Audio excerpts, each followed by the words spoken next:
মায়ের কান্দন যাবত জীবন,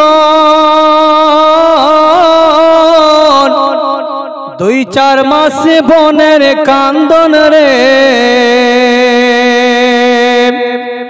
ওরে ঘরের পরে বাইরের কান্দন কয়েক দিন পর থাকে না। দুঃখের দরদে আমার জনম দুঃখী মা, গর্ভধারিণী মা, জনম দুঃখিনী মা। দুঃখের দরদে আমার জনম দুঃখী মা। মায়ের কান্দন যাবত জীবন, 2-4 মাস বোনের কান্দন রে। ওরে ঘরের পরে বাইরের কান্দন কয়েক দিন পর থাকে না। দুঃখের দরদে আমার জনম দুঃখী মা, গর্ভধারিণী মা, জনম দুঃখিনী মা। দুঃখের দরদে আমার জনম দুঃখী মা, গর্ভধারিণী মা। এই কথাটুকু আমার সাথে বলতে পারবেন না আপনারা? একটু মহব্বতে জোরে জোরে পড়ুন, ঘুম ভেঙে যাবে। দুঃখের দরদে আমার জনম দুঃখী মা, গর্ভধারিণী মা, দরদী মা। দুঃখের দরদে আমার জনম দুঃখী মা। 10 মাস 10 দিন মায়ে গর্ভে দিলেন ঠায়, রক্ত মাংস খায় মায়ের ভাবে আইলাম ভাই। ভূমিষ্ঠ হইয়া আমি উঠিলাম কান্দিয়া, শান্ত করিল মায়ে বুকের দুধ দিয়া। 10 মাস 10 দিন মায়ে গর্ভে দিলেন ঠায়, রক্ত মাংস খাইয়া মায়ের ভাবে আইলাম ভাই। ভূমিষ্ঠ হইয়া আমি উঠিলাম কান্দিয়া, শান্ত করিল মায়ে বুকের দুধ দিয়া। আরে মায়ের প্রসবের কালে বুক ভেসে যায় নয়ন জলে রে। মায়ের প্রসবের কালে বুক ভেসে যায় নয়ন জলে রে। ওরে সন্তানেরই লইয়া কোলে, ওরে সন্তানেরই লইয়া কোলে, ভুলে প্রসব যন্ত্রণা। দুঃখের দরদে আমার জনম দুঃখী মা, গর্ভধারিণী মা, জনম দুঃখিনী মা। দুঃখের দরদে আমার জনম দুঃখী মা, গর্ভধারিণী মা, জনম দুঃখিনী মা। দুঃখের দরদে আমার জনম দুঃখী মা। মহব্বতে জোরে বলুন সুবহানাল্লাহ, আরো জোরে সুবহানাল্লাহ, সুবহানাল্লাহ। ল্যাংড়া এত কানা খোড়া হলে পরে ছেলে, ধুলা ঝাড়া তবু মায়ে টান দিয়া লয় কোলে। ল্যাংড়া এত কানা খোড়া হলে পারে ছেলে, ধুলা ঝাড়া তবু মায়ে টান দিয়া লয় কোলে। পুত্র যদি কুপুত্র হয় মায়ে নাহি ফেলে, হাজার দোষ রাখিয়া গোপন তবু মায়ে পালে। ল্যাংড়া এত কানা খোড়া হলে পারে ছেলে, ধুলা ঝাড়া তবু মায়ে টান দিয়া লয় কোলে। পুত্র যদি কুপুত্র হয় মায়ে নাহি ফেলে, হাজার দোষ রাখিয়া গোপন তবু মায়ে পালে। আরে সোনামুল ইসলাম ভেবে বলে, আরে জান্নাতে মায়ের কদম তলে রে। সোনামুল ইসলাম ভেবে বলে, জান্নাত সাথে মায়ের কদম তলে রে ওরে তোরা দেখ বুখারী হাদিস খুলে ওরে তোরা দেখ বুখারী হাদিস খুলে করছেন নবী ঘোষণা দুঃখের দরদে আমার জনম দুঃখী মা গর্ভধারিণী মা জনম দুঃখিনী মা দুঃখের দরদে আমার জনম দুঃখী মা গর্ভধারিণী মা জনম দুঃখিনী মা দুঃখের দরদে আমার জনম দুঃখী মা আল্লাহুম্মা সাইয়্যিদিনা মাওলানা মুহাম্মদ ওয়া আলা মাওলানা মুহাম্মদ সাল্লাল্লাহু আলাইহি ওয়াসাল্লাম। আচ্ছা আপনারা কি বিরক্ত হচ্ছেন নাকি? ভালো লাগছে? চলবে? একটু সামনে এসে বসেন, চলে আসেন সামনের দিকে, চলে আসেন। হ্যাঁ একদিনকার জালসাতে কি বলবো আর কি ছাড়বো। হযরত মুসা আলাইহিস সালাম একদিন তার এলাকাতে হযরত মুসা আলাইহিস সালাম তার কওমের লোকদের সামনে এইরকম বক্তব্যের মাধ্যমে হযরত মুসা আলাইহিস সালাম তার কওমের লোকদেরকে বলছেন যে এই আমার কওমের লোকেরা বর্তমান সময়ে আমার চাইতে আমার এই এলাকাতে আমার এই গ্রামে আমার চাইতে বড় আলিম আর কেউ নেই। এই কথাটা কিন্তু আল্লাহর পছন্দ হলো না। সঙ্গে সঙ্গে হযরত মুসা আলাইহিস সালামকে ওহীর মাধ্যমে জানিয়ে দেওয়া হলো যে এই মুসা তোমার এলাকাতে তোমার চাইতেও বড় বুজুর্গ ব্যক্তি বড় জাননেওয়ালা ব্যক্তি তোমার এলাকাতে আছে যার নাম হচ্ছে হযরতে খিজির আলাইহিস সালাম। জোরে বলেন সুবহানাল্লাহ। হযরত মুসা আলাইহিস সালাম আল্লাহ তাআলার কাছে ফরিয়াদ করলেন, রব্বুল আলামিন আমি তোমার ওই বান্দা হযরত খিজির আলাইহিস সালামকে আমি দেখতে চাই। আল্লাহ গো হযরত খিজির আলাইহিস সালামের সঙ্গে আমি কি করে মোলাকাত করতে পারবো? আমার আল্লাহ বলেন, ও আমার মুসা রে তুমি সোজা রাস্তা ধরে চলে যাও, সোজা রাস্তা ধরে চলে যাও।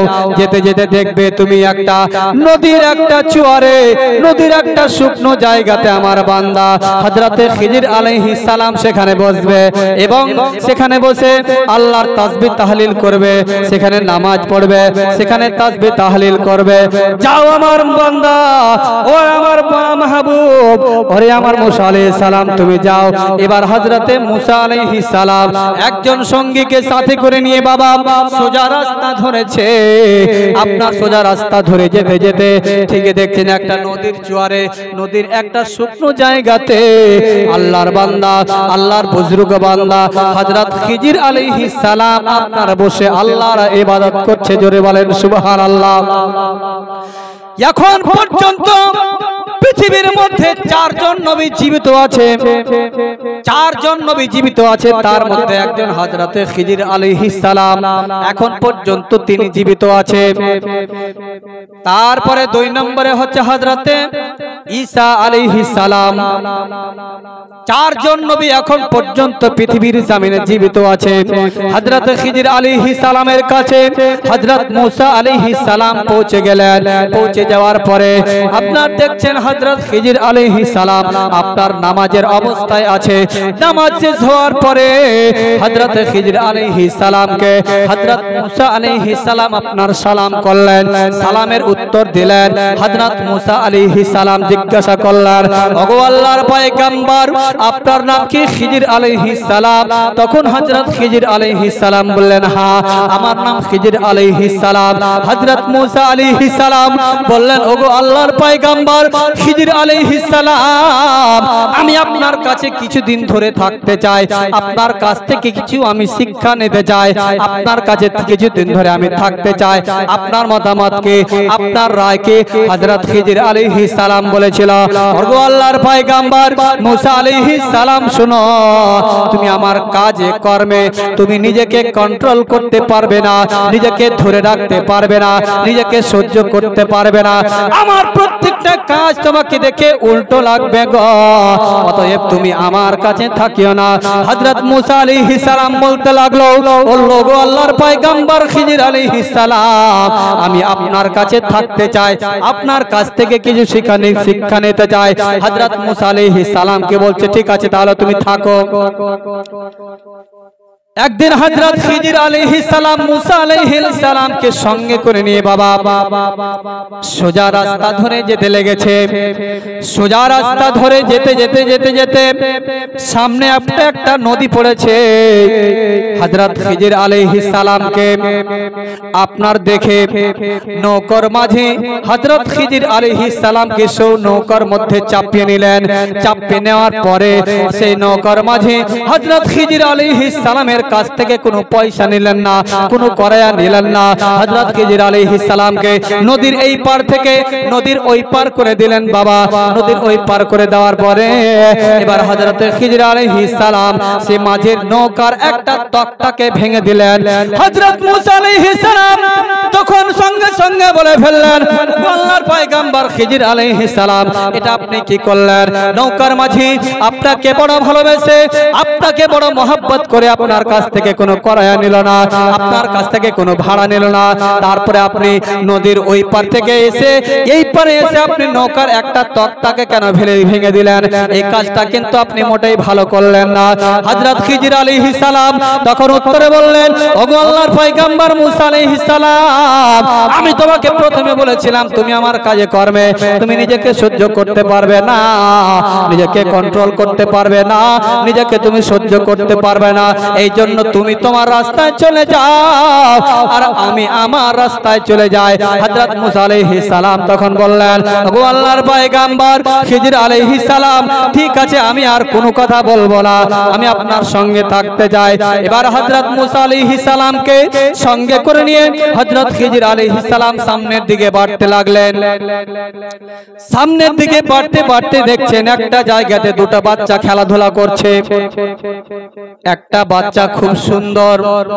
হযরত খিজির আলাইহিস সালাম সেই বাচ্চার গলাটাকে ধরে আপনার মুচড়িয়ে সেই বাচ্চাটাকে হত্যা করে দিলেন। যখন হত্যা করে দিলেন হযরত মূসা আলাইহিস সালাম তখন বলে ফেললেন, ওগো আল্লাহর পয়গম্বর খিজির আলাইহিস সালাম, এই কাজটা আপনি কি করলেন? দুইটা মাসুম বাচ্চা, ছোট ছোট বাচ্চা খেলাধুলা করছে, একটা বাচ্চার গলাকে আপনি মুচড়িয়ে দিয়ে বাচ্চাটাকে হত্যা কেন করে দিলেন? এই কাজটাকে আপনি ভালো করলেন? আপনি আল্লাহর পয়গম্বর, আপনি এই কাজটা কি ভালো করলেন বলেন? হযরত মূসা আলাইহিস সালামকে বললেন, হযরত খিজির আলাইহিস সালাম বললেন, ওগো আল্লাহর পয়গম্বর মূসা আলাইহিস সালাম, আমি আপনাকে প্রথমেই বলেছিলাম আপনি আমার কাজ দেখে আপনি নিজেকে কন্ট্রোল করতে পারবে না, আমার প্রত্যেকটা কাজ তোমাকে দেখে উল্টো মনে হবে। এবার হযরত মূসা আলাইহিস সালামকে বললেন, ওগো মূসা আলাইহিস সালাম, তুমি তোমার রাস্তায় চলে যাও, আমি আমার রাস্তায় চলে যাই। হযরত মূসা আলাইহিস সালাম বললেন, ওগো আল্লাহর পয়গম্বর, আমি আর কোনো কথা বলবো না, আপনি আমাকে নিয়ে চলেন। এবার হযরত মূসা আলাইহিস সালামকে সঙ্গে করে নিয়ে আল্লাহর পয়গম্বর হযরত খিজির আলাইহিস সালাম এবার সোজা আপনার যেতে যেতে একটা গ্রামের মধ্যে প্রবেশ করলেন। গ্রামের মধ্যে প্রবেশ করার পরে গ্রামের মানুষ হযরত খিজির আলাইহিস সালামকে এক গ্লাস পানি পর্যন্ত খেতে দিল না। হযরত মুসা হযরত খিজির আলাইহিস সালামের সঙ্গে দুটা ভালো করে কথা বলল না। হযরত খিজির আলাইহিস সালামকে বাড়িতে বসতে পর্যন্ত দিল না। অথচ হযরত খিজির আলাইহিস সালাম সে গ্রামের মধ্যে প্রবেশ করার পরে দেখছেন সে গ্রামের মধ্যে একটা অল আপনার পড়ে যাচ্ছে। হযরত খিজির আলাইহিস সালাম তখন সেই অলটার মারামত করে দিলেন, সে অলটাকে ভালো করে সোজা করে দিলেন। হযরত মুসা আলাইহিস সালাম তখন জিজ্ঞাসা করলেন, ওগো আল্লাহর পয়গম্বর মুসা, হযরত খিজির আলাইহিস সালাম, ব্যাপারটা তো আমি কিছুই বুঝতে পারলাম না। এই গ্রামের মানুষ আপনাকে এক গ্লাস পর্যন্ত পানি দিল না, আপনাকে তো আপনার সঙ্গে দুইটা ভালো করে কথা বলল না, অথচ আপনি এই গ্রামের এই অলটাকে আপনি মারামত করে দিলেন, এই অলটাকে আপনি সোজা করে দিলেন কেন? তখন হযরত খিজির আলাইহিস সালাম তখন বললেন,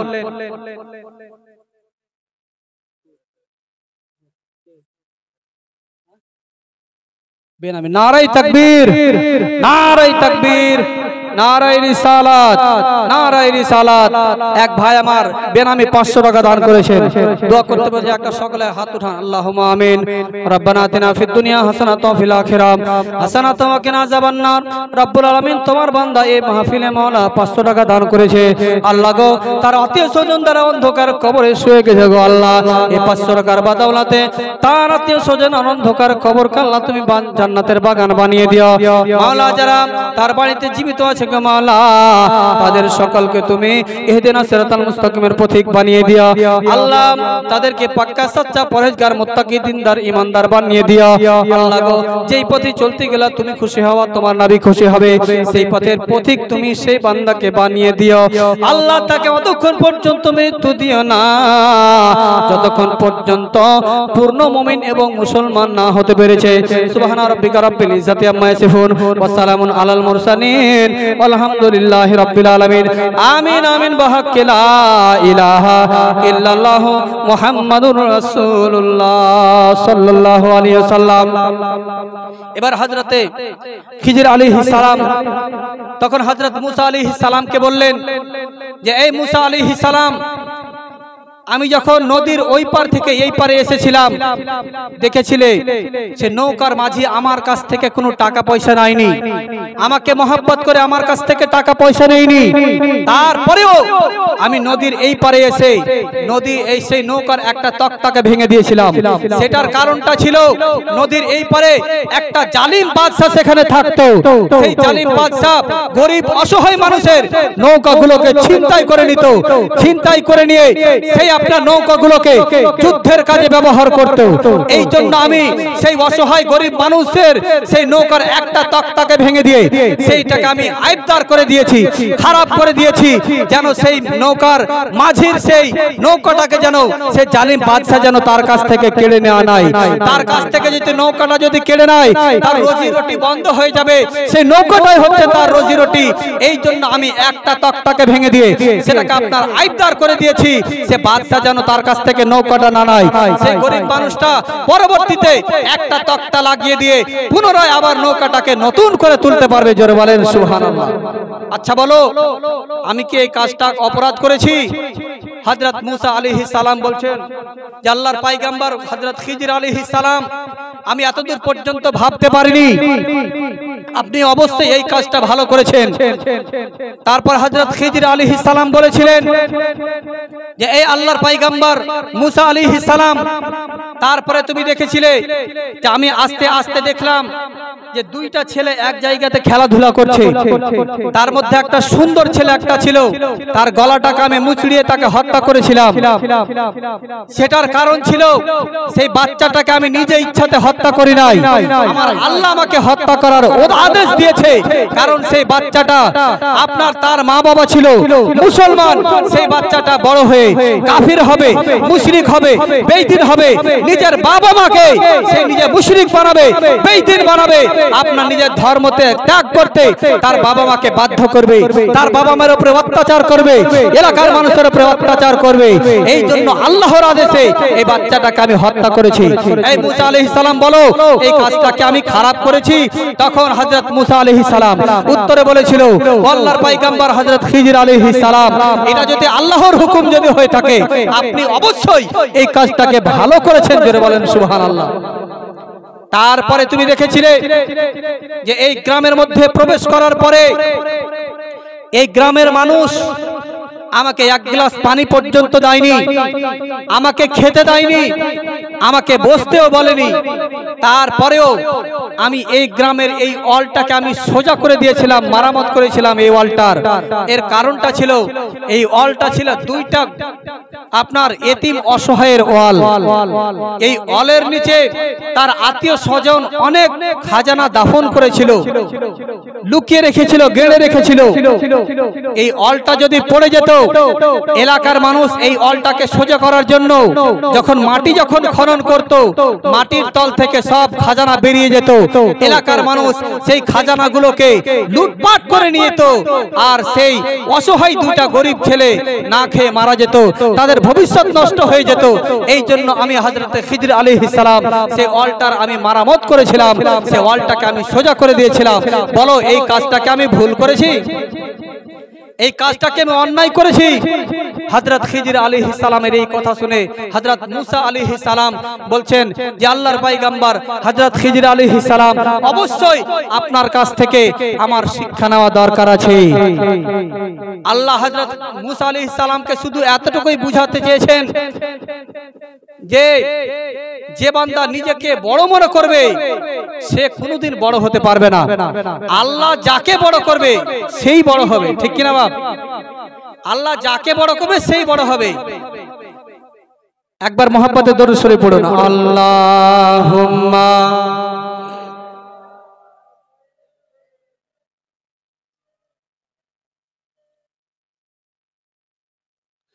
ওয়ালা আলে মাওলানা মুহাম্মদ সাল্লাল্লাহু আলাইহি ওয়াসাল্লাম। আমরা সুন্নি মুসলমান, আমরা সুন্নি মুসলমান, আমরা সুন্নি মুসলমান। মুহাব্বতে জোরে বলুন সুবহানাল্লাহ। আমরা সুন্নি মুসলমান, আমরা সুন্নি মুসলমান, আমরা সুন্নি মুসলমান। প্রয়োজন হলে নবীর প্রেমে, প্রয়োজন হলে নবীর প্রেমে দিব নিজের জান। আমরা সুন্নি মুসলমান, আমরা সুন্নি মুসলমান, আমরা সুন্নি মুসলমান। দয়ার নবী নূরের ছবি, তিনি তোমাদের সাহারা। তাছাড়া হরদম গৌসে আজম দিচ্ছেন মোদের পাহারা, দিচ্ছেন মোদের পাহারা। দয়ার নবী নূরের ছবি, তিনি তোমাদের সাহারা। তাছাড়া হরদম গৌসে আজম দিচ্ছেন মোদের পাহারা, দিচ্ছেন মোদের পাহারা। ভারত রাজা আজমির খাজা, তিনি তোমাদের নিগেবান। আমাদের সরতাজ আলা হযরত আরো মুস্তাফা রাজা খান, আরো মুস্তাফা রাজা খান। আরে মাথায় রেখেছে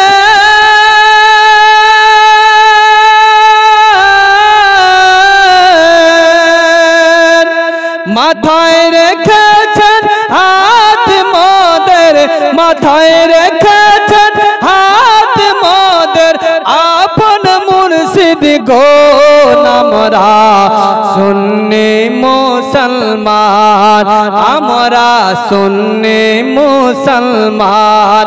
আপনারা শুধু আমার সাথে সাথে পড়ুন, আমরা সুন্নি মুসলমান, আমরা সুন্নি মুসলমান, আমরা সুন্নি মুসলমান। আমাদের শান এটাই তো মহান, হয়েছে নবীজির গোলাম। উঠতে বসতে চলতে ফিরতে করি নবীজিকে সালাম, করি নবীজিকে সালাম। আমাদের শান এটাই তো মহান, হয়েছে নবীজির গোলাম। উঠতে বসতে চলতে ফিরতে করি নবীজিকে সালাম, করি নবীজিকে সালাম। কখনো পড়ি বালাগাল উলা, কখনো পড়ি আনাবি, কখনো পড়ি মুস্তাফা জানে, কখনো একসাথে সবে, কখনো একসাথে সবে। আবার কখনো, আবার কখনো দরুদ পড়ে, আবার কখনো দরুদ পড়ে, তাজা করি ঈমান আমরা সুন্নি মুসলমান। মোহব্বতে পড়ুন, আমরা আমরা আমরা আমরা সুন্নি মুসলমান, আমরা সুন্নি মুসলমান, আমরা সুন্নি মুসলমান। বাপজিরা আমার, আমরা সকলেই ভালোভাবে অবগত আছি যে এই মাসটি হচ্ছে মাহে রাবিউল আউয়াল মাস, নাকি? আজকে হচ্ছে আপনার 29 তারিখ, 30, 31, সামনের মাসের 5 তারিখ হচ্ছে জশ্নে ঈদে মিলাদুন নবী জুলুস। খুতবার পরে পরে আপনাদের সামনে 2টা আয়াতে কারিমা আমি তেলাওয়াত করেছিলাম। এতক্ষণ পর্যন্ত একটা আয়াতের উপরে এতক্ষণ ধরে কথা বললাম। দ্বিতীয় আয়াত তেলাওয়াত করেছিলাম। আল্লাহ পাক আল কোরআনুল কারিমে ইরশাদ করে বলেন, কুল বিফাদলিল্লাহি ওয়া বিরহমাতিহি ফাবিযালিকা ফালইফরাহু। আল্লাহ পাক বলেন, এ আমার হাবিব, আপনি বলে দিন বিশ্বের মানুষকে যে তোমরা আল্লাহর রহমত, আল্লাহর ফজল পাওয়ার পরে সেটার তোমরা খুশি প্রকাশ করো। এটা কার আদেশ বাবা? আচ্ছা, কথা বুঝতে পারেন আমার? হ্যাঁ হোক, কিছু করবেন তাহলে তো বুঝতে পারবো। একটা মানুষ কিন্তু ডাক্তারের কাছে গেছে, কথা কম বুঝতে পারে, প্রত্যেকটা কথাতে মাথা হিলায়। ডাক্তারের কাছে গেছে, ডাক্তার ওকে বলেছে যে আপনাকে রক্ত পরীক্ষা করাতে হবে, ইউরিন টেস্ট করাতে হবে, পেশাব পরীক্ষা করাতে হবে। এবার কিন্তু বাবারা বলছে পেশাব পরীক্ষা করতে হবে। এবার ওই কিন্তু বুঝতে পারে না যে ওখানে পেশাব আপনার পরীক্ষা হবে না, বাড়ি থেকে পেশাব নিয়ে আসতে হবে। ডাক্তারও তো খুললে বলতে বলেনি, কারণ ডাক্তারের কাছে রুগীতে এমনি আপনার অনেক ভিড়ভাড়। রিপোর্ট করেন, ডাক্তারের কাছে রিপোর্ট দেখার সময় পায় না, ডাক্তার পাঠিয়ে যে গ্রামের ডাক্তারকে দিয়ে রিপোর্ট দেখিয়ে নেবেন, করে না? রিপোর্ট দেখার সময় পাই না, আপনার কাছ থেকে টাকা গুনে পকেটে ভরে নিলে আপনাকে পাঠিয়ে দিলে, যাও গ্রামের ডাক্তার ইনজেকশন করবে, গ্রামের ডাক্তার আপনার রিপোর্ট দেখবে। তো মানুষরা কিন্তু বুঝতে পারেনি। বাড়িতে এসেছে, বাড়িতে আসার পরে আস্তে আস্তে আপনার এখানে এই খড়িবনা রাজা বাজারে এসছে। রাজা বাজারে এসে একটা মাটির কলসি কিনেছে। কলসি কিনে বাড়ি যায় 1 সপ্তাহ ধরে মাটির কলসিতে পেশাব করেছে। পেশাব করে কলসি একদম ভরে লিয়া আর ডাক্তারের কাছে হাঁটতে হাঁটতে যেতে লেগেছে। তো ডাক্তারের কাছে যেছে তো কলসি একবার এদিকে হিলছে একবার এদিকে হিলছে। এই হিলতে হিলতে গোটা শরীর ভিজে একবারে লসপচে গেছে, লচপচা হয়ে গেছে। তখন আপনার যেতে যেতে রাস্তার ধারে কিন্তু একটা কুসরের আপনার ক্ষেত ছিল। কুসরের পাতগুলোকে ছিঁড়ে ছিঁড়ে ওই কলসির মধ্যে ভরে দিয়েছে। অনেক গোয়ালেরাকে দেখবেন আপনার দুধ যখন দহন করে যখন সেই পাত্রটাকে নিয়ে যায় তখন ওতে কাঁড়ি ভরে আর না তো বাঁশের পাত ভরে, ভরে না, যেন দুধটা যেন হিলা যেন না পড়ে। তো ওই মোটা বুদ্ধা কি করেছে বেকার ওই কুসরের পাতকে ছিঁড়ে লিয়া ওই কলসির মধ্যে ভরে লিয়া ডাক্তারের কাছে হাঁটতে লেগেছে। ডাক্তারের বাসার কাছাকাছি যখন পৌঁছে গেছে, এবার ডাক্তারের স্ত্রী কিন্তু দেখতে পেয়ে এসেছে যে এই পেশেন্টটা কিন্তু এর আগে একদিন এসেছিল, আর ডাক্তাররা কিন্তু দেখতে পেয়ে এসেছে। এবার ডাক্তারের স্ত্রী বলছে যে তোমার পেশেন্টটা কত ভালোবাসে তোমাকে, জি যে তোমার লাগে কুসরের রস নিয়ে এসছে, তো তুমি থামো, আমি অনেক দিন ধরে কুসরের রস খাইনি, আগে আমাকে খেতে দাও। তখন ডাক্তারকে ধুর পাগলি, পেশেন্ট হলো আমার, আগে খাবো আমি আগে, তারপরে তুই খাবি যেটি বাঁচবে। কইছে না জি আমি খাবো। এরা দুজনা হুড়াহুড়ি, ওই ওকে হুড়েছে ওই ওকে হুড়েছে, এই হুড়াহুড়ি করতে করতে পেশেন্টটা কিন্তু আপনার চলে এসেছে। আসার পরে এবার ডাক্তার কিন্তু গিলাসের মধ্যে কিন্তু ঢাইলে নিয়ে বেকার মুখে দিয়ে দিয়েছে। মুখে দেওয়ার পরে না ফেলতে পারছে আর না গিলতে পারছে, এবার ওর স্ত্রীরা কিন্তু ঢালতে যাচ্ছে। তখন এবার ডাক্তার কইছে ও ভুল করে ঢালিস না। এরকম কথা না বুঝে হ্যাঁ করবেন না বাপজিরা আমার। তো বলছিলাম যে আল্লাহ পাক আল কোরআনুল কারিমে বললেন কুল বিফাদলিল্লাহি ওয়া বিরহমাতিহি ফাবিযালিকা ফালইফরাহু। আল্লাহ তাআলা বললেন এই আমার হাবিব আপনি বিশ্বের মানুষকে বলে দিন যে তোমরা আল্লাহর রহমত আল্লাহর ফজল পাওয়ার পরে সেটার তোমরা খুশি প্রকাশ করো, এটা হচ্ছে আল্লাহর আদেশ। এই আয়াতে কারিমা থেকে মুফাসসিরগণ দুইটা জিনিস বুঝিয়েছে, একটা হচ্ছে ফজল আর একটা হচ্ছে রহমত। এই ফজল থেকে মুফাসসিরগণ বলেছেন যে আমার দয়ার নবী মায়ার নবী মুস্তাফা জোরে বলেন সুবহানাল্লাহ। রহমতের ব্যাপারে আল্লাহ পাক আল কোরআনুল কারীমের অপর জায়গাতে বলেছেন ওয়ামা আরসালনাকা ইল্লা রাহমাতাল লিল আলামিন, হে আমার হাবিব আমি আপনাকে সমগ্র পৃথিবীর জন্য রহমত বা দয়া করে প্রেরণ করলাম। তাহলে রহমত এখানে কে হলো বাবা? আমার দয়ার নবী মায়ার নবী। আমার নবীর ব্যাপারে বলছেন আমার নবী আমি আপনাকে সমগ্র পৃথিবীর জন্য রহমত বা দয়া করে প্রেরণ করলাম। তাহলে এখানে হচ্ছে আমার দয়ার নবী হচ্ছে রহমত। তাহলে আমার আল্লাহ তাআলা বললেন যে আমার রহমত আর আমার ফজল পাওয়ার পরে মানে আমার নবী মুস্তাফাকে তোমরা পাওয়ার পরে তোমরা সেটার খুশি প্রকাশ করো। এই জন্য আমরা সুন্নি মুসলমান আমার নবীর আগমনের দিবসে আমরা বাড়িতে খিচুড়ি রান্না করি, বাড়িতে বিরিয়ানি রান্না করে গরিব ফকির মিসকিনদের মুখে তুলে দেই। আমরা এই জন্য বাড়িতে আপনার নবীর জশ্নে ঈদ মিলাদুন নবীর বাড়ির মধ্যে পতাকা লাগাই, নিজের বাড়িতে কোরআনের তেলাওয়াত করি। কিন্তু আজকে আমরা অনেকেই না জানার কারণে শিক্ষা কম হওয়ার কারণে আজকে আমরা এই নবীর ব্যাপারে উল্টাপাল্টা মন্তব্য করে থাকি। অনেক এখন আপনার সোশ্যাল মিডিয়ার কিছু আলিম বেরিয়েছে, মানে দেখা মুলবি পড়া মুলবি লয়, মোবাইল দেখা মুলবি, চায়ের দোকানে পানের দোকানে বাজারে হাটে ঘাটে মাঠে ফতোয়া দিয়ে বেড়াচ্ছে যে নবীর ঈদে মিলাদুন নবী করা যাবে না, নবীর জুলুস বের করা যাবে না, বাড়িতে পতাকা লাগা যাবে না, খিচুড়ি রান্না করা যাবে না, বিরিয়ানি রান্না করা যাবে না। আর আপনার বেটা হলো বেটার আপনার হ্যাপি বার্থডের জন্য 2টা-3টা গরু কেটে মানুষকে খাইয়ে দিবে, কোনো মাথা ব্যথা নাই, তাই না? 2টা-3টা গরু কেটে খাইয়ে দিবে মানুষ, কোনো মাথা ব্যথা নেই।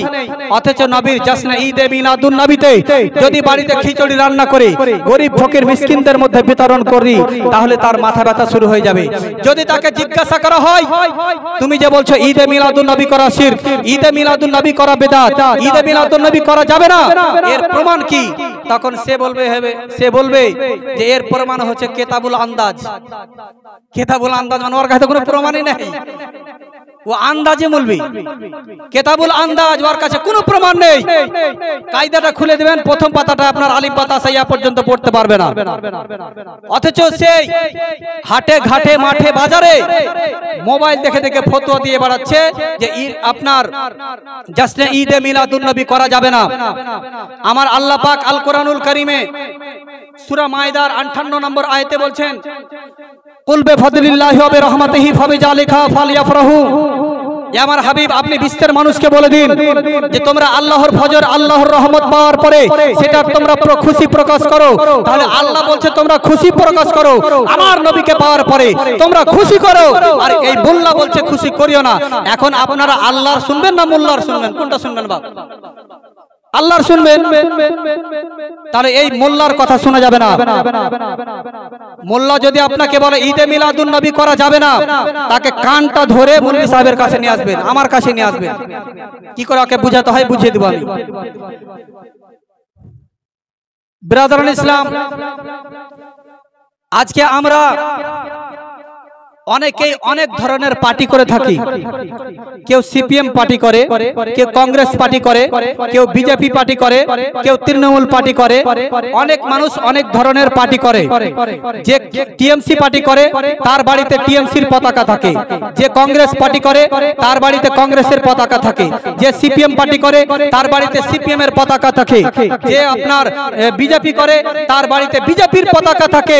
রাস্তা দিয়ে যত মানুষ যায়, যখন সেই বাড়িটার দিকে তাকায় যে এই বাড়িটাতে কংগ্রেসের পতাকা লাগা আছে, রাস্তার যত মানুষ যায় দেখে তারা বুঝতে পারে যে এই বাড়ির মানুষ পাক্কা বিজেপির মানুষ।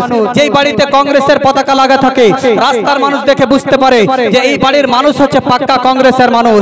যেই বাড়িতে সিপিএম এর পতাকা লাগা থাকে, রাস্তার মানুষ দেখে বুঝতে পারে যে এই বাড়ির মানুষ হচ্ছে পাক্কা সিপিএম এর মানুষ। বিরাদরান ইসলাম, আমরা বিশ্বনবীর আগমনের বাড়িতে, নিজের মসজিদে বাড়িতে মক্তবে পতাকা লাগিয়ে আমরা বিশ্বের মানুষকে আমরা জানিয়ে দিতে চাই যে আমরা হচ্ছে নবীর আশিক, নবীর দিওয়ানা। যারা বলেন সুবহানাল্লাহ। এই জন্য আমরা নিজের বাড়িতে পতাকা লাগাবো, নিজে কোনো নেতা মাথার পতাকা লাগাবো না, কোনো পার্টির আমরা পতাকা লাগাবো না। যেই নবীর কারণে আজকে আমরা পৃথিবীর আলো দেখতে পেয়েছি, যেই নবীর কারণে একটা কোরআনের মতো কিতাব পেয়েছি, যেই নবীর কারণে আজকে আমরা এই দুনিয়াতে আসতে পেরেছি, সেই নবীর খুশির আগমনে, সেই নবীর জাশ্নে ঈদে মিলাদুন নবীতে খুশি হয়ে আমরা নিজের বাড়িতে পতাকা লাগাবো, নিজের বাড়িতে খিচুড়ি রান্না করে গরিব ফকির মুসকিনদের মধ্যে তুলে দেব। আমরা সেই নবীর আপনার জুলুসে আমরা নিজের বাড়িতে কোরআনের তেলাওয়াত করব। ব্রাদার ইসলাম, কারণ আমরা কারো গোলাম নয়, আমরা হচ্ছে নবীর গোলাম। জোরে বলবেন না সুবহানাল্লাহ। এই পতাকা লাগার প্রমাণ হাদিস কোরআনে আছে কি নাই? অবশ্যই আছে বাবা। জান্নাত থেকে 3 জন মহিলা 3টা পতাকা নিয়ে এসেছিলেন। 3টা পতাকা নিয়ে এসে তারা একটা পতাকা আল্লাহর নবীর যেটা ঘর ছিল সেই ঘরে গেড়েছিলেন, আর একটা পতাকা বাইতুল মুকাদ্দাসে, আর একটা পতাকা আপনার কাবা ঘরের ছাদে আপনার গেড়েছিলেন। হাদিস থেকে প্রমাণিত। তো এই পতাকা লাগা হযরত জিবরিল আলাইহিস সালামের সুন্নাত। জোরে বলেন সুবহানাল্লাহ। জিবরিল আমিন ফেরেশতা নবীর পতাকা লাগিয়ে পৃথিবীর মানুষকে এটা শিক্ষা দিল যে এই পৃথিবীর মানুষ তোমরা কিয়ামত পর্যন্ত এর বিরোধিতা করবে না। আমি ফেরেশতা হয়ে নবীর আগমনের পতাকা আমি লাগালাম, বিশ্বের মানুষকে আমি শিক্ষা দিলাম যে দেখো আমার নবীর পতাকা লাগিয়ে নবীর ঈদে মিলাদুন নবীতে খুশি করা যাবে, বাড়িতে পতাকা লাগানো যাবে। এই জন্য জিবরিল আমিন ফেরেশতা বিশ্বের মানুষকে এটা শিক্ষা দিয়েছে বাপ। এবার যে বলবে যে পতাকা লাগা যাবে না, তাহলে বুঝে নেবেন ও কি ফেরেশতার থেকে বেশি বুঝে। বাপজিরা আমার, এই রকম মানুষের হাত থেকে নিজের ঈমানকে রক্ষা করবেন। এখন বর্তমানে সমাজে ঈমান চোর অনেক বেরিয়েছে। মানুষের ঈমান এখন হচ্ছে আপনার কচুর পাতাতে যেরকম পানি রাখতে গেলে টলমল টলমল টলমল করে, সেই রকম হয়ে গেছে মানুষের ঈমান। মানুষ নিজের বিবেক একটুকু খাটায় না। যে ওই মানুষটা জীবনে কোনোদিন মসজিদে যায়নি, মাদ্রাসার বারান্দা দেখেনি। একটা আলিম এই জায়গাতে বসতে গেলে কমসে কম 10 বছর পড়াশোনা করতে হয়, তারপরে এই মাইকে কথা বলতে পারে। তাহলে যে মানুষটা 10 বছর পড়াশোনা করে আপনাকে কোরআন হাদিস দিয়ে বুঝিয়ে আপনাকে বলবে নবীর জশ্নে ঈদে মিলাদুন নবী করা যাবে, তার কথাকে আপনি শুনলেন না। আর একটা মানুষ সারাদিন হাল ঠাঠিয়ে আপনার যে কোনোদিন মসজিদ মাদ্রাসা যায়নি, মোবাইলে শুনে আপনাকে বলে দিল যে জশ্নে ঈদে মিলাদুন নবী করা যাবে না, আপনি তার কথা মেনে নেবেন? নিজের বিবেক তো আছে, নিজের বিবেক আল্লাহ সবাইকে বুঝার ক্ষমতা দিয়েছে, কোনটা ভালো কোনটা মন্দ সেটা নিজেই ছাঁটাই বাছাই করতে পারবে। একবার মহব্বতে সকলে দরুদ শরীফ পড়ুন। আল্লাহুম্মা সাইয়্যিদিনা মাওলানা মুহাম্মাদ ওয়া আলা মাওলানা মুহাম্মদ। আমার দয়ার নবী মায়ার নবী মুস্তাফা সাল্লাল্লাহু আলাইহি ওয়াসাল্লাম এই আপনার বারে রবিউল আউয়ালে সোমবারের দিন শুভ সাদিকের সময় মা আমিনার গর্ভ থেকে পৃথিবীর জমিনে এসেছিলেন। মা আমিনা রাদিয়াল্লাহু তাআলা আনহা বলেন, একদিন সোমবারের দিন শুভ সাদিকের সময় আমি নিজের ঘরের মধ্যে বসে আছি, আমার পেটে বিশ্বের নেতা আছে, বিশ্ব নবী আমার সোমবারের দিন শুভ সাদিকের সময় আপনার পৃথিবীর জমিনে আসবেন। রাত আপনার আল্লাহর কাছে দরখাস্ত করেছে, রব্বুল আলামিন আপনি নবীকে রাত্রের মধ্যে পাঠান। আমার আল্লাহ বলে, রাত্রে কেন তুমি বলছো যে নবীকে রাত্রের মধ্যে পাঠাও? তখন রাত বলেছিল, আল্লাহ যদি রাত্রি বেলাতে নবীকে যদি আপনি পাঠান গো, তাহলে আমার রাতের চর্চা কোরআন এবং হাদিসের প্রত্যেকটা পাতায় পাতায় হবে। এই জন্য আমি আমায় এই রাতের মধ্যে নবী মুস্তাফাকে পাঠান। আমায় রাত প্রত্যেকটা আলিমের মুখে মুখে আমি রাতের চর্চা হবে, প্রত্যেকটা মসজিদে মক্তবে মাদ্রাসাতে আমার চর্চা হবে, যতদিন পৃথিবী থাকবে আমার চর্চা হবে। এই জন্য রাত্রে পাঠান। দিন আল্লাহর কাছে দরখাস্ত করল, রব্বুল আলামিন আমি নবী মুস্তাফাকে আপনি দিনের মধ্যে পাঠান। আমার আল্লাহ বললেন, দিন কেন আমি নবী মুস্তাফাকে দিনের মধ্যে পাঠাবো? এবার দিন তখন বলল যে আল্লাহ নবী মুস্তাফাকে দিনের মধ্যে পাঠাও। আমার আল্লাহ বলে, কেন পাঠাবো বলো? তিনি আগে কথা বলল, আল্লাহ গো যদি দিনের মধ্যে নবী মুস্তাফাকে পাঠান, আমি দিনের চর্চা কোরআন হাদিসের পাতায় পাতায় হবে, আলিম উলামাদের মুখ থেকে মুখে মুখে মুখে হবে, জালসা জীবনীতে হবে, মক্তবে মসজিদ মাদ্রাসাতে হবে, দিনের চর্চা হবে। এই জন্য নবী মুস্তাফাকে আপনি দিনের মধ্যে পাঠান। জোরে বলেন সুবহানাল্লাহ। এইদিকে আপনার জঙ্গলের পশুরা খবর পেয়েছেন নবী মুস্তাফা সকালবেলাতে সোমবারের দিন শুভ সাদিকের সময় আসবে। জঙ্গলের পশুরা এক অপরকে খবর দেয়, নদীর মাছেরা এক অপরকে খবর দেয়, আজকে সকাল বেলাতে নবী মুস্তাফা পৃথিবীর জমিনে আসবে। কি আনন্দ, কি আনন্দ! নবী আমার পৃথিবীর জমিনে আসবেন। মা আমিনা রাদিয়াল্লাহু তাআলা আনহা ঘরের মধ্যে বসে আছেন। মা আমিনা দেখতে পেলেন যে আসমানে যেন একটা বিকট শব্দ হলো। মা আমিনা রাদিয়াল্লাহু তাআলা আনহা সেই শব্দটা শুনে ভয়ে একটু জড়সড় হয়ে গেলেন। মা আমিনা রাদিয়াল্লাহু তাআলা আনহা যখন ভয়ে জড়সড় হয়ে গেলেন, মা আমিনা রাদিয়াল্লাহু তাআলা আনহার ঘরের মধ্যে একজন প্রবেশ করলো, একটা পরিন্দা আপনার প্রবেশ করলো। পরিন্দা প্রবেশ করার পরে মা আমিনা রাদিয়াল্লাহু তাআলা আনহাকে বললেন, ওগো মা আমিনা, ভয়ের কোনো কারণ নাই, আমরা আপনাকে সুসংবাদ জানাতে এসেছি, আপনাকে খুশখবরি দিতে এসেছি। আপনার পেটে যে সন্তান আছে গো, সেই সন্তান সন্তান হবে বিশ্বের নেতা জানাবে মোহাম্মদ আরবি। জোরে বলেন সুবহানাল্লাহ। তিনি হবে বিশ্বের নেতা। আজকে সোমবারের দিন শুভ শাদিকের সময় এই পৃথিবীর জমিনে তাশরীফ নিয়ে আসবেন, কোনো ভয় করার কারণ নেই। এরে আমেনা, তোমাকে সুসংবাদ জানাতে এসেছি। মা আমেনাকে এক গ্লাস শরবত পান করালেন। মা আমেনা সেই শরবতটা পান করার পরে মা আমেনা তখন বলতে লাগলেন, আমার দিলের মধ্যে মনের মধ্যে যত ভয় ছিল সব ভয় গুলো আমার দূর হয়ে গেল। জোরে বলেন সুবহানাল্লাহ। যত ডর যত ভয় ছিল সব দূর হয়ে গেল। তারপর আমি দেখতে পেলাম চারজন জান্নাতি রমণী মহিলা আমার ঘরের মধ্যে প্রবেশ করলো। আমার মাথার পাশে এসে দাঁড়ালো আর বলতে লাগলো যে আমেনা, ভয়ের কোনো কারণ নেই, তোমার খিদমতে আমরা চারজন জান্নাতি রমণী মহিলা এসেছি। এবার মা আমেনা তখন বললেন যে তোমাদেরকে তো আমি চিনতে পারলাম না, কে তোমরা? তখন সেই মহিলাগুলো উত্তরে বলতে লাগলেন যে চিনলে না রে আমেনা বিবি, চিনলে না রে আমাকে, চিনলে না রে আমেনা বিবি, চিনলে না রে আমাকে। আদম নবের স্ত্রী আমি, আদম নবের স্ত্রী আমি, হাওয়া নামটি জগতে। অপর মহিলা বলতে লাগলেন যে চিনলি না রে আমেনা বিবি, চিনলি না রে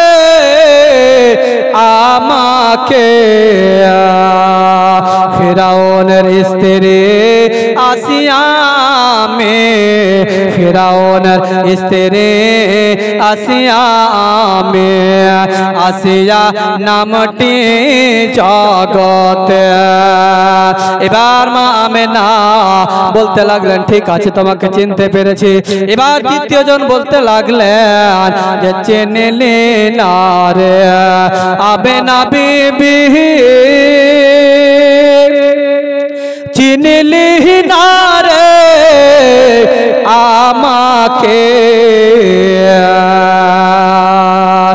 ঈসা নবীর মাতা মে, ঈসা নবীর মাতা মে, মারিয়াম নামটি জগতে।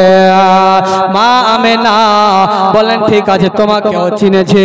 এবার আপনার চতুর্থ নম্বরে বলতে লাগলা যে চিনলে না রে আমেনা বিবি, চিনলি না রে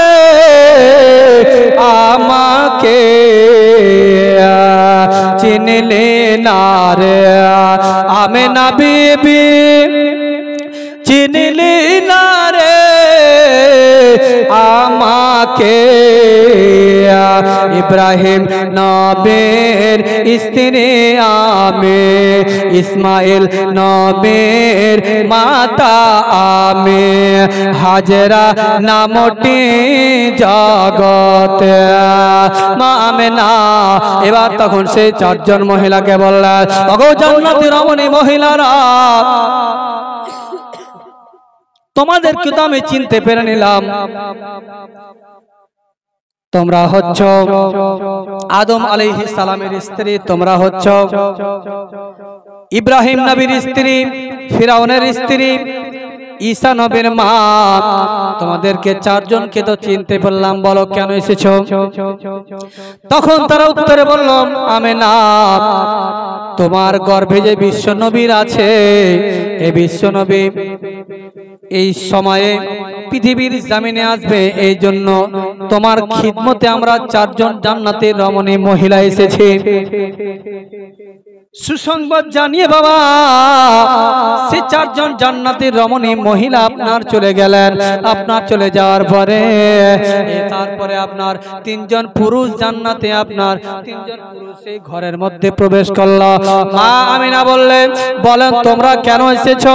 এবার তখন সে 4 জন 3 জন ব্যক্তি তখন উত্তরে বলল, ওগো আমিনা,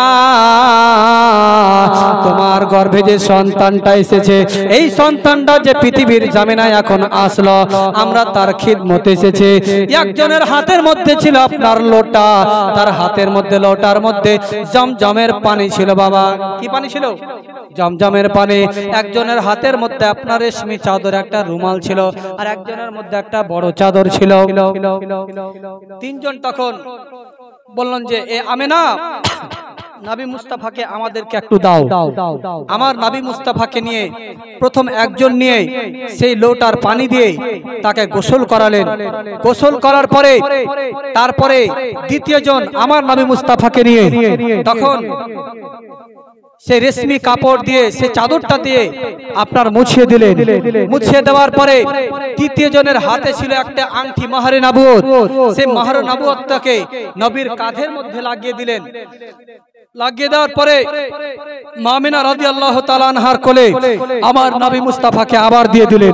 নবী মুস্তাফাকে দিয়ে দেওয়ার পরে তখন সেই 3 জন পুরুষ আবার আমিনার ঘর থেকে চলে গেলেন।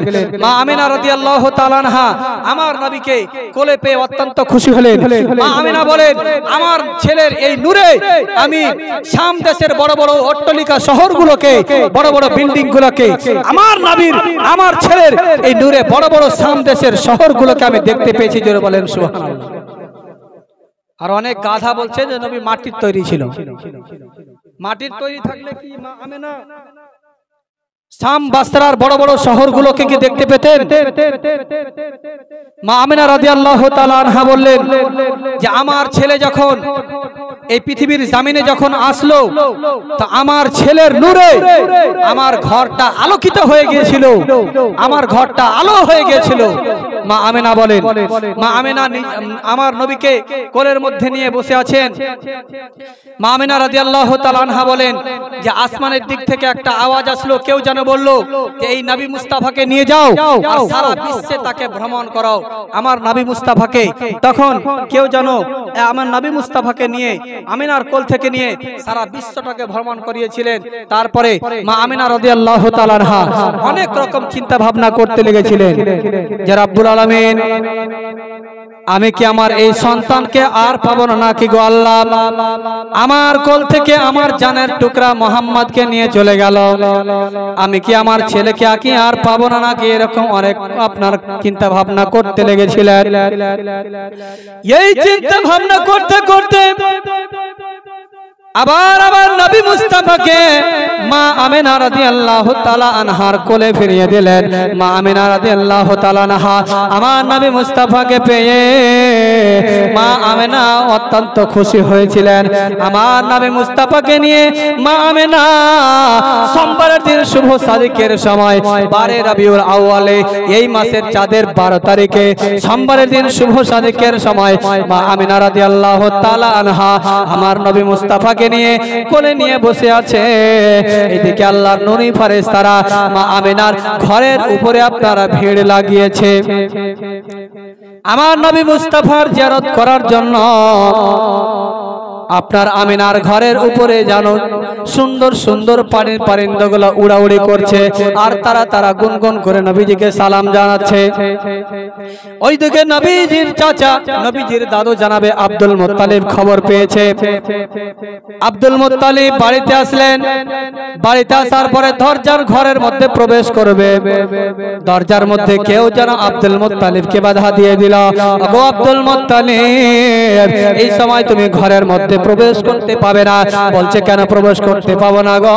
বলছে এই সময় আল্লাহর নূরি ফেরেশতারা আমার নবী মুস্তাফার জিয়ারত করছে, এই জন্য তুমি ঘরের মধ্যে প্রবেশ করতে পাবে না।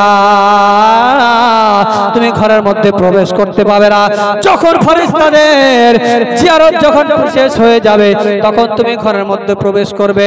ফেরেশতাদের জিয়ারত যখন শেষ হয়ে গেল, এবার আমার নবীজির দাদু ঘরের মধ্যে প্রবেশ করার পরে আমার নবীর চেহারা দেখে অত্যন্ত খুশি হয়েছে, কারণ আমার নবীর চেহারা এত সুন্দর ছিল গো। আমার নবী মুস্তাফাকে আর তার দাদু কোলের মধ্যে নিয়েছে।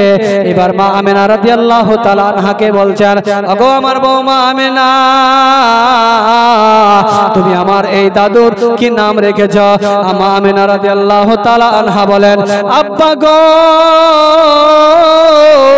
আপনার অনুমতি ছাড়া আজ পর্যন্ত কোনো আমি কাজ করে নাই গো আব্বা। আপনার অনুমতি ছাড়া আমি কোনো কাজ করব না গো আব্বা। আপনার অনুমতি ছাড়া আমি আমার ছেলের নাম রাখবো না। এবার আমার নবী মুস্তাফার দাদু জনাবে আব্দুল মুত্তালিব আমার নবী মুস্তাফাকে আপনার কোলে করে নিয়ে কাবা ঘরের তাওয়াফের জন্য চলে গেলেন। তাওয়াফ করার পরে আমার নবীর নাম রাখলেন মুহাম্মাদুর রাসূলুল্লাহ, বলেন সাল্লাল্লাহু আলাইহি সাল্লাম। আমার নবীর নাম মুহাম্মদ রাখলেন। নবীজির দাদু জনাবে আব্দুল মুত্তালিব সেখান থেকে ফিরে এসে আমিনার ঘরে আসলেন। আমিনার ঘরে আমার নবী মুস্তাফাকে আমিনার কোলে দিলেন। ওইদিকে আবু লাহাবের দাসী সুয়াইবিয়া খবর পেয়েছে যে আমিনার ঘরের উপরে আল্লাহর নূরি ফেরেশতারা ঘোরাফেরা করছে। নবীজির দাদু জনাবে আব্দুল মুত্তালিব আমার নবীজিকে দেখার জন্য গিয়েছে। আর মেয়েদের মন এমনি খুবই হালকা হয়। এদের পেটে যদি কোনো কথা থাকে, যতক্ষণ পর্যন্ত কাউকে না বলবে আর কে পেট খালি ঘটর মটর করবে। এইদিকে আবু লাহাবের দাসী সুয়াইবিয়া মনে মনে চিন্তা করছেন, আল্লাহ, আমি এই কথাটা, আমি এই খবরটা আমি সর্বপ্রথমে কাকে দেব? এদিকে তার মন আর মানে না, পেট ঘটমট করছে। মনে মনে চিন্তা করছে, আল্লাহ, আমি যার বাড়িতে থাকি, যার বাড়িতে খাই, আমি তাকে আগে খবরটা দেব আল্লাহ, এতে আমার যাই হবে হক। এবার আপনার আবু লাহাবের দাসী সুয়াইবিয়া আপনার আবু লাহাবের দরজাতে ঠক ঠক করে আওয়াজ দিচ্ছে, কিন্তু আবু লাহাবের 10টা না বাজলে ঘুম ভাঙে না। আপনাদের এলাকাতে আছে এরকম ছেলে? মেলে আছে, সারা রাত মোবাইল চালাইবে আর 10টা না বাজলে ঘুম ভাঙবে না। আবু লাহাবের 10টা না বাজলে আপনার ঘুম ভাঙে না। এবার আবু লাহাবের যখন দরজা খুলে না, এদিকে সুয়াইবিয়ার আপনার বলার জন্য মনটা ছটপট করছে। সুয়াইবিয়া আপনার রাগ করে দরজার মধ্যে এমন করে একটা ধাক্কা দিয়েছে, দরজাও ভেঙেছে, আবু লাহাবের ঘুমও ভেঙে গেছে। আবু লাহাব আপনার একটা বড় তরবারি নিয়ে আপনার সুয়াইবিয়াকে চালাতে যাবে। বলছেন, সুয়াইবিয়া, তুমি কি জানো না আমার 10টা না বাজলে ঘুম ভাঙে না? এই সুয়াইবিয়া বলো, এত সকাল সকাল তুমি আমার ঘুম কেন ভাঙিয়েছ? এবার তখন সুয়াইবিয়া বলে, ওরে আমার আকা মাওলা, ওগো আমার মাওলা, শোনো গো, আপনি যদি এই তরবারি যদি আমার উপরে চালিয়ে দিতেন, আমি সুয়াইবিয়া হাসতে হাসতে নিজের জীবনটাকে দিয়ে দিতাম। এবার আবু লাহাব বলে, ওরে সুয়াইবিয়া, আজকে এত বড় কথা তুমি বলে দিলে, আমি তরবারি চালিয়ে দিলে, তুমি খুশি খুশি জীবনটা দিয়ে দিতে, কেন বলো, কেন বলো? এবার সুয়াইবিয়া বলে, ওগো আমার আকা, আপনার ভাই কটা ছিল বলেন তো? এবার হযরতে আপনার ভাই কটা ছিল? এবার আবু লাহাব বলছে, কেন, জেনে কি করবা? বলছে, আমরা 10 ভাই ছিলাম। 10 ভাই ছিলেন? তা আপনার ছোট ভাইয়ের নাম কি ছিল? তা আমার ছোট ভাইয়ের নাম ছিল আব্দুল্লাহ। বলছে, ওই আব্দুল্লাহর স্ত্রীর নাম ছিল আমেনা। ওই আমেনার ঘরে আজকে বিশ্বের নেতা জন্মগ্রহণ করেছে। আল্লাহর নবী ফেরেশতারা আমেনার ঘরের উপরে ঘোরাঘুরি করছে, নবীজিকে সালাম জানাচ্ছে। আপনার আব্বা জানাবে আব্দুল মুত্তালিব বাবা ঘর থেকে এসে তার পোতাকে দেখার জন্য এসেছে। এখন পর্যন্ত আপনার ঘুম ভাঙে না? এত দুর্ভাগ্য কেউ হয়? তখন আবুল আহাব বলছেন যে কথা তো ঠিকই। আবুল আহাবের সঙ্গে সঙ্গে মাথাটা নিচু করে তখন শুয়াইবাকে শাহাদাতের আঙ্গুলের ইশারা করে বলেছিল, এই শুয়াইবা, আজ থেকে আমি তোমাকে আজাদ করে দিলাম। হাদিসের মধ্যে এসেছে যে আবুল আহাবের ইন্তিকালের পরে আবুল আহাব কিন্তু কলমা পড়েনি, মুসলমান হয়নি। আবুল আহাবকে যখন আল্লাহ পাক আযাব দেয়, কিন্তু এই দিনটাতে, যেই দিনে আমার নবী মুস্তাফার খুশিতে আবুল আহাব নিজের দাসী শুয়াইবাকে আজাদ করেছিল, সেই দিনটাতে প্রতি বছরে এই রাবিউল আউয়াল মাসের চাঁদের 12 তারিখে আল্লাহ পাক ওই আবুল আহাবের শাহাদাতের আঙ্গুল দিয়ে পানি প্রবাহিত করেন। জোরে বলেন সুবহানাল্লাহ। এই পানিটাকে আবুল আহাব পান করে তার কিছু আযাব কম হয়। তাহলে বলেন, নবী মুস্তাফার মহব্বতে যদি আমরা জুলুস করি, নবীর মহব্বতে যদি আমরা মিলাদ মাহফিল করি, তাহলে কি আমাদের উপরে আল্লাহ তাআলা দয়া করবেন না?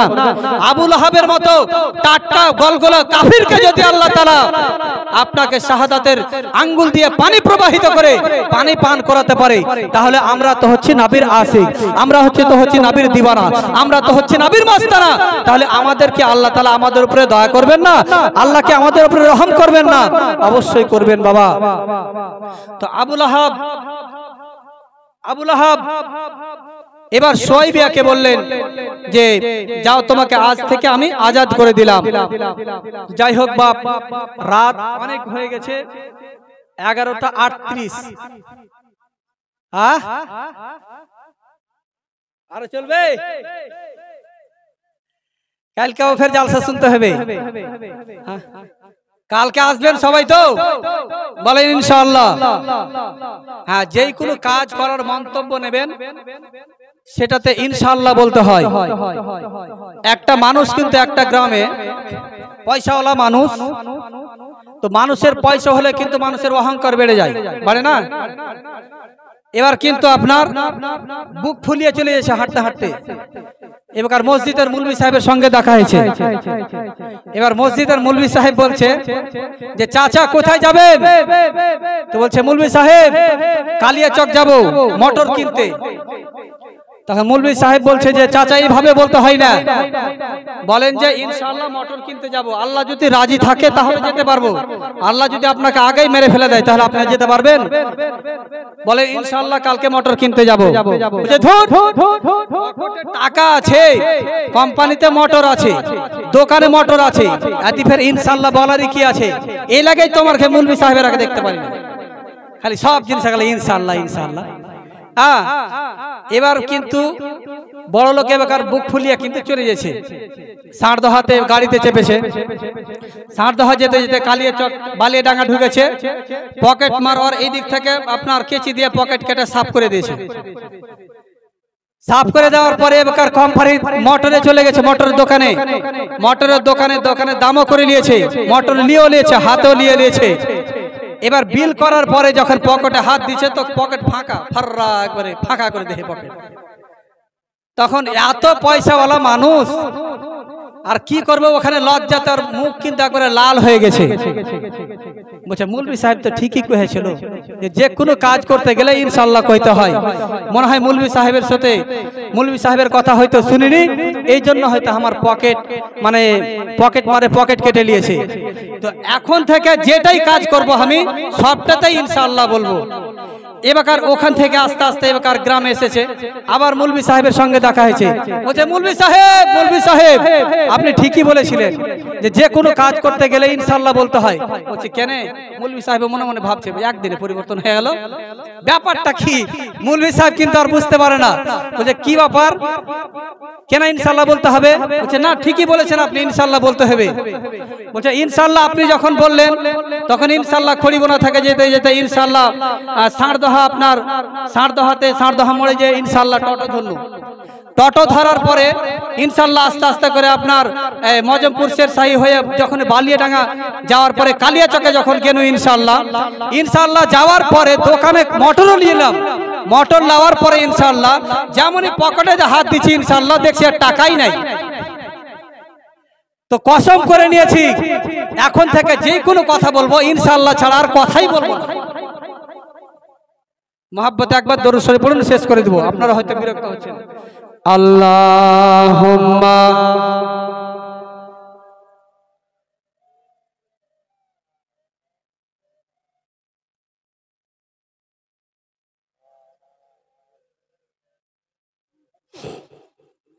মাওলানা মুহাম্মদ ও গো পিতা মনের কথা ও পিতা পড়ে যখন মনে 7 মাসের বালক নিয়ে পড়েছিল বনে গো হাজেরা পড়েছিল বনে পড়েছিল বনে গো হাজেরা পড়েছিল বনে ও হাজেরা যখন বনে ছিল ও হাজেরা কতই না কষ্ট করে দুধের শিশু পানির জন্য ছটপট ছটপট করে গো হাজেরা ছটপট ছটপট করে ছটপট ছটপট করে গো হাজেরা ছটপট ছটপট করে ও পানি যখন না পাইল ও হাজেরা সফর দৌড়েছিল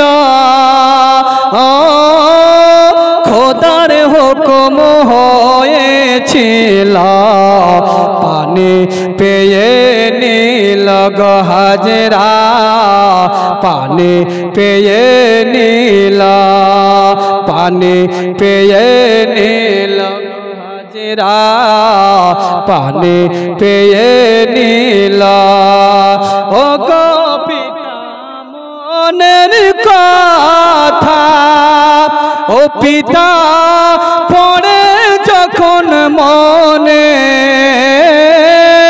7 মাসের বালক নিয়ে পড়েছিল বনে গো হাজেরা পড়েছিল বনে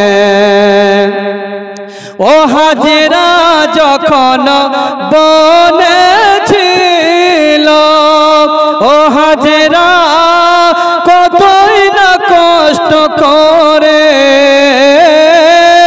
দুধের শিশু পানির জন্য ছটপট ছটপট করে গো হাজেরা ছটপট ছটপট করে ছটপট ছটপট করে গো হাজেরা ছটপট ছটপট করে মোহাব্বতে জোরে বলুন সুবহানাল্লাহ আরো জোরে বলুন সুবহানাল্লাহ ও পানি যখন না পাইল ও হাজেরা সফর দৌড়েছিল খোদার হুকুম হয়েছিল পানি পেয়ে নীল গো হাজেরা পানি পেয়ে নীল পানি পেয়ে নীল গো হাজেরা পানি পেয়ে নীল লাস্ট ছন্দ শুনুন জোরে বলুন সুবহানাল্লাহ ও পানি যখন পেয়ে নীল ও হাজেরা ছেলের মুখে দিল পানি পান করিয়া নবী দিলে শান্তি পেল গো হাজেরা দিলে শান্তি পেল দিলে শান্তি পেল গো হাজেরা দিলে শান্তি পেল ও গো পিতা মনের কথা ও পিতা পড়ে যখন মনে 7 মাসের বালক নিয়ে পড়েছিল বনে গো হাজেরা, পড়েছিল বনে। যাই হোক আব্বাজির আমার, রাত অনেক হয়ে গেল, আপনারাকে অনেক বিরক্ত করলাম। যাই হোক, ভাষার মধ্যে বলার মধ্যে ভুল ভ্রান্তি, আল্লাহর ওয়াস্তে ক্ষমা প্রার্থী। আমরা সকলেই মিলে একসঙ্গে এক বাক্যে আমরা ইস্তিগফার পড়ি। আস্তাগফিরুল্লাহ রাব্বি মিন কুল্লি জামবি ওয়া আতুবু ইলাইহি লা হাওলা ওয়ালা কুওয়াতা ইল্লা বিল্লাহিল আলিয়্যিল আযীম। এতক্ষণ পর্যন্ত যাহা কিছু আলোচনা হলো, এই আলোচনা যতক্ষণ পর্যন্ত আমরা শুনলাম, তার উপরে আমল করার জন্য আল্লাহ পাক আমাদেরকে তৌফিক এনায়েত করেন। সকল বলুন আল্লাহুম্মা আমিন।